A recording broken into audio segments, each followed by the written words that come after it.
The Toothpaste Millionaire, Chapter 15. An exception to the rule about adults. Having made the point about adults never believing kids can do anything, I have to take that back. Or at least to admit there are exceptions. Hector, for example. What Rufus really felt bad about the afternoon we left Mr. Perkle's office was Hector.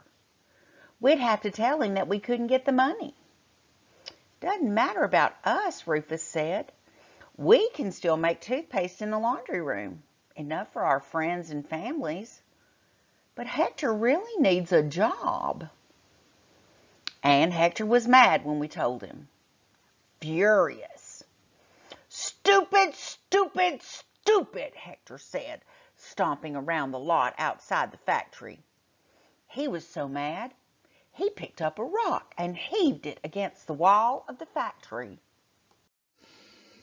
I thought at first he meant Rufus was stupid, or that he was stupid for believing Rufus could start a business. But he meant Mr. Perkle. Because you had a good idea, kid, he said to Rufus. $1 million idea. Just because you're only 12 years old doesn't mean it isn't a good idea. I've been in this business and I can tell a good idea, and we've got the perfect machine for it. It's stupid to let that perfectly good machine stand there. It's a waste. It's a crime. It's stupid. Hey! Rufus suddenly brightened up as if he had a $10 million idea.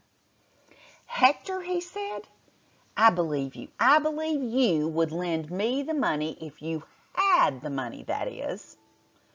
Believe me, I would, Hector said. Great, Rufus said. Then it's easy.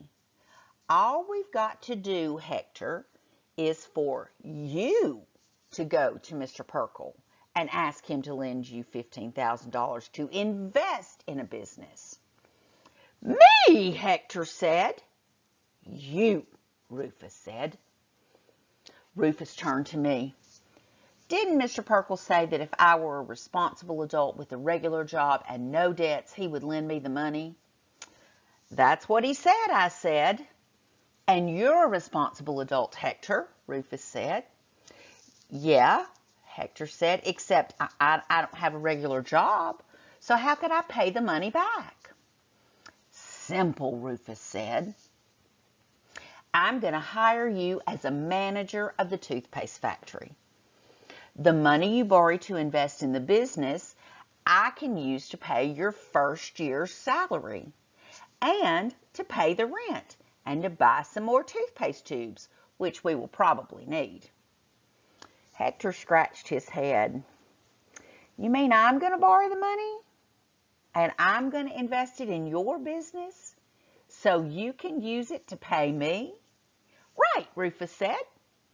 But that's not all. For the $15,000 you invest in the business, I will give you 150 shares of stock in the company. At the end of the year, you will get part of the profits of the company because you will be a major stockholder. A major stockholder, Hector said.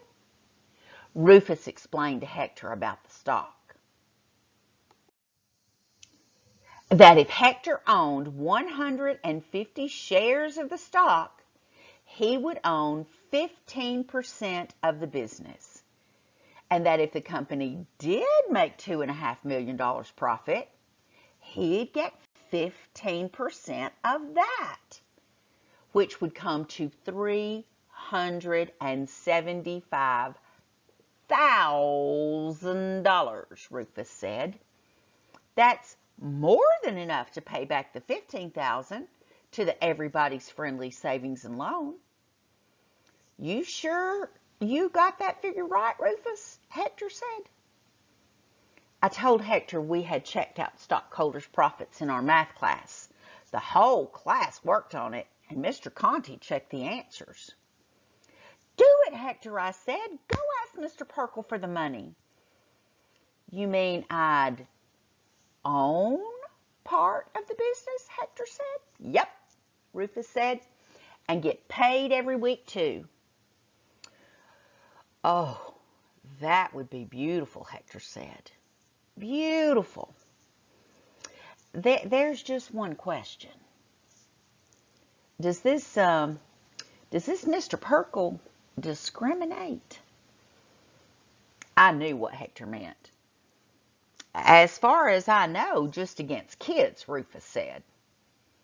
A year later, Hector said when he was being interviewed about Rufus on the Joe Smiley show, maybe anybody can make toothpaste in his own kitchen, but speaking for myself, all I know is one day I'm a mechanic out of work, and the next day I'm a general manager and a major stockholder. And that takes a genius. Hector believed Rufus was a genius from the beginning. When Mr. Perkle okayed the business loan to Hector, Hector handed the $15,000 check straight to Rufus. Rufus put the money in a bank account and wrote Hector a check for his first month's salary. My father claims that one of the best proofs of Rufus' genius was hiring Hector to run the toothpaste factory. Of course, I have to remind my father, I was the one who discovered Hector. Nice thing about Rufus is that he always does remember that it was me who found Hector and the toothpaste machine.